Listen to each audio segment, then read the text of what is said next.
to interact with you. And basically that's just their way of letting you know that they are present and that it's a way of harassment, that, your mind can never really be at ease. You'll always be paranoid because, there's always somebody there to interact with you in these strange ways to arouse fear in you and not let your mind be at ease. The next method that they utilize in gang stalking is what I would call a noise campaign. This can be just as irritating as biting. Basically, the targeted individual is subjected to a constant bout of noise that is never ending. It's designed to keep the targeted individual on edge. It happens at all times of the day, and it's exacerbated at nighttime. It's really, really bad at nighttime because the goal is to keep the targeted individual from getting sleep, which is what human beings need. We naturally need sleep for our body's natural restoration. So the goal is to prevent you from sleeping so that you'll be anxious and agitated and edgy. And basically just your stress hormones will be through the roof, and which only exacerbates those feelings of paranoia and fear and stuff like that. So how do they do that? Again, the particular ways that I've experienced and that I've heard other targeted individuals talk about is like there'll be loud music all around them, like from their neighbors and stuff like that. Cars will be passing by constantly at very rapid paces, making noises and blowing their car horns and stuff like that. Your neighbors around you will be screaming and talking loudly. This can be really irritating if you live in an apartment complex. And the craziest tactic that they use to generate noise is they do it through machine-generated sounds, things like fake dogs barking, machine-generated sounds, things like fake dogs barking, machine-generated that they if you live in an apartment complex. And the craziest tactic that they use to generate noise is they do it through machine-generated sounds, things like fake dogs barking or chickens crowing and duck calls and stuff like that. Just really strange things to just constantly generate noise so that you can never really get relaxation as a targeted individual. And like I said, they accomplish these tasks by paying your neighbors, lying to your neighbors, telling them you did something. Paying your neighbors, lying to your neighbors, telling them you did something wrong, and so their neighbors actually think that they're helping and stopping a crime or some sort of investigation or something like that. Or they blackmail your neighbors if your neighbors actually have done something wrong or something like that. My personal experiences with the noise campaign, I want to talk about a little bit about that. The one I want to talk about most is the one that made me actually realize that I was a targeted individual. After experiencing so much harassment in Las Cruces, New Mexico, where I was living at the time for a while, I decided I was going to go to Houston just to get away for a while. I had several friends in Houston. That's where I used to live and where I used to work. So I went to go visit my friend Kimberly Snag, and while I was in Houston, I was staying in Kimberly's mom's house, which is in 5th Ward, a real quiet neighborhood, mostly old people, residential area. But while I was there, every 10 minutes, cars would be flying down the street, making, at rapid paces, making loud noise. And about every 30 minutes or so, I would hear car horns, like people blowing their car horns. And the goal was obviously to keep me under the noise campaign and not really get to relax. And the strangest thing, and this is the thing that really piqued my mind to, hey, there's something more going on here. This is kind of crazy. Behind the house, I kept hearing this strange cock-a-doodle-doo noise of like a rooster. But it was the same cock-a-doodle-doo without any variation to it. So it was obvious that it was like a machine and it wasn't a real rooster. And on top of that, it was like from 2 to, it was nonstop, but I noticed it when it was like from 2 to 4 p.m. in the afternoon, which is kind of atypical for a rooster to be crowing nonstop from 2 to 4 in the afternoon. And this went on for several days because I stayed in Kim's mom's house for like 3 or 4 days, and it went on for several days. The cars and the rooster and all that. And that's the thing that really made me realize, you know what, something more is going on here than, you know, me just having these bad experiences in Las Cruces. And when I was in Houston, people continue to follow me around in like stores and stuff like that too, and really make their presence felt. But I'll talk about that a little bit later. Some of the other noise campaign experiences I had when I was in Las Cruces, my neighbors were constantly making noise. I lived in this apartment complex, Quill Ridge Apartments, for a year and a half, and I never had any issues with noise. But in the last few months that I was there, it was constantly noise around me. My neighbors were constantly playing loud music, constantly talking loud and screaming and stuff like that. And one particular night, the neighbor above me was playing music really, really loud. So I didn't want to be that neighbor that complains on everyone. So what I did was I just put some earplugs in my ear and tried to nestle in and go to sleep. Shortly after I put these earplugs in my ear, my bed actually is on the wall adjoining one of my neighbors, the neighbor that was behind me. And the headboard is literally on that adjoining wall. As soon as I put the earplugs in, I started hearing these extremely loud sex sounds. Now, mind you, I've lived here a year and a half. I've slept in my apartment a year and a half, and I've never heard any noises come out of this apartment, sex or otherwise. But on this particular night, well, I'd heard, for those few months, I heard music and stuff like that, and loud talking and screaming. But on this particular night, as soon as I put the earplugs in, these loud sex sounds just started coming out of nowhere.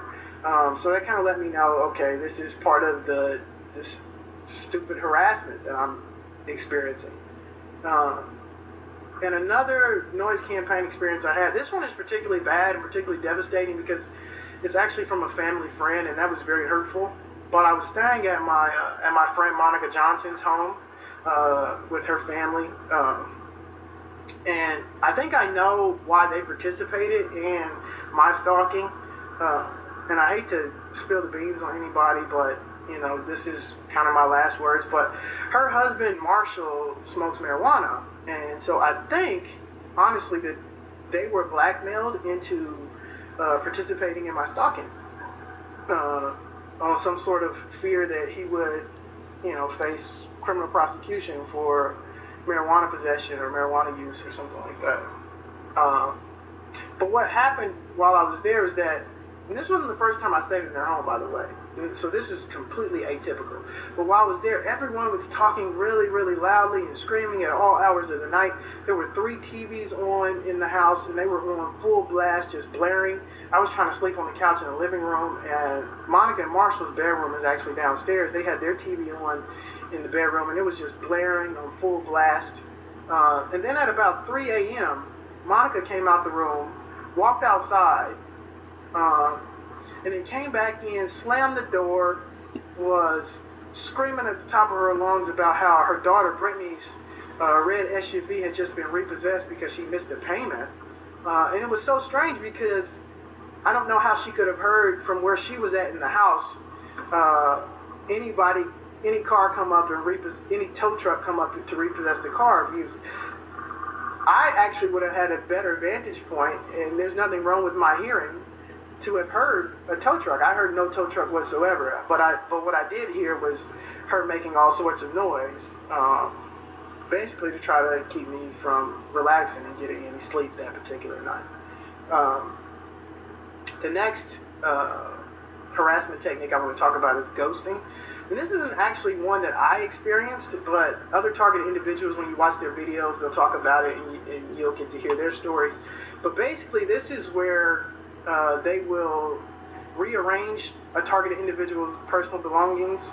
For example, might break into their house, which in and of itself is wrong. They'll break into their house, rearrange their furniture, or rearrange things on their desk or in their bedroom. They'll actually rearrange lawn ornaments and stuff like that are in the yard. So when the targeted individual returns back to their home, they see that things are sort of out of place. And that obviously arouses fear and paranoia and apprehension and stuff like that to further exacerbate this evil, ungodly program that they participate in to try to harass targeted individuals. The next technique I want to talk about is called mimicry. This involves when a targeted individual encounters one of their stalkers, the stalker will actually literally do everything, the same movements, same motions that the targeted individual does. So it's very irritating. And these particular stalkers make their presence very known. I had this experience once when I was in Weewaw at the Easy Serve gas station. I pulled into the gas station to pump some gas. And when I pulled in, this guy comes from behind the pump next to me, and he has on these dark sunglasses, really dark sunglasses, which is my particular stimuli that they've used in my stalking experience. But these really dark sunglasses, he looks at me and then he starts waving his hands and moving his head to try to basically get my attention. Hey, I'm here. And I ignored him at first, and then I went to go start washing my window. So I'm washing the front window. As I start washing my front window, he starts washing his front window, and he's looking at me while he's washing his front window with these dark shades on. So then I move to the side window, and he moves to the side window, and he's looking at me with these dark shades on and washing his window. And it was really creepy. Everything I did, he did. But, I ignored it. That's just one of the things that targeted individuals experience, is this kind of harassment to try to make you frustrated or angry or paranoid or nervous, or, start to kind of question, what in the world is going on with me? But I know, beyond a shadow of a doubt, that there's nothing going on with me. I mean, God has not given me a spirit of fear, but one of power, one of love, and one of a sound mind. And I thank Him for having a sound mind. I know that nothing is going on with me, and that it was absolutely just part of this evil, ungodly program. The next thing technique I want to talk about is called sensitization. And this one is pretty critical for the overall targeted individuals harassment program. This refers to basically, they want the targeted individual to associate a particular stimuli with their harassment. For example, whenever you're out in the public as a targeted individual, if you encounter people wearing blue baseball caps, you start to associate blue baseball caps with you being harassed. So that way, going forward, anytime you see a person in a blue baseball cap, you'll instantly think, is this person here to harass me? In my particular situation, they used dark sunglasses as my stimuli. And it worked very, very well at first. I got to the point where every time I saw someone in dark sunglasses, I would kind of freak out. I would be looking at them extra because I thought that person was there to harass me. This is before I knew I was a targeted individual. After I knew I was a targeted individual and realized that this was just part of the game, perception is reality, I was able to calm myself down. I still was paranoid. I'd see people in even now, I see people in dark sunglasses and they get extra attention from me because that's part of the game. But then I just remind myself, look, I'm a targeted individual. This is part of the game. This is perception. This perception is reality. And I'm able to kind of calm those fears. The next technique I want to talk about is called mobbing.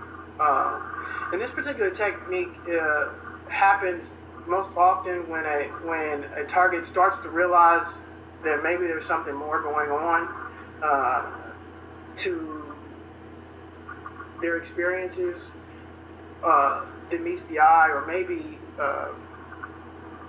the target is already in kind of a flustered or frustrated state. Then you experience what's called mobbing, and that's when you get harassed by several stalkers at one time. And this is basically designed as a scare tactic. By several stalkers, you experience what's called mobbing, and that's when you get harassed by several stalkers at one time. Experience what's called already in kind of a flustered or frustrated state. Then you experience what's called mobbing, and that's when you get harassed by several stalkers at one time. And then you get harassed by several stalkers at one time. And this is basically designed as a scare tactic to really drive the target into paranoia. This happened to me on several occasions because This happened to me on several occasions because I have a pretty low anger threshold. This happened to me on so many occasions. If I'd be driving along the street and 5-10 cars will pass by all at the same time. Everybody has on dark shades, and they're not watching the road. They're watching me. Like, they're not looking at the road like it's, and they're not watching the road. They're watching me. Like, they're not looking at the road like it's, and they're not watching the road. They're watching me. Like, they're not looking at the road pass by on the street, and 5-10 cars will pass by all at the same time. Everybody has on dark shades, and they're not watching the road. They're watching me. Everybody has on dark shades, and they're not watching the road. They're watching me. Everybody has on dark shades, and they're not watching the road. They're watching me. Everybody has on dark shades, and they're not watching the road. They're watching me.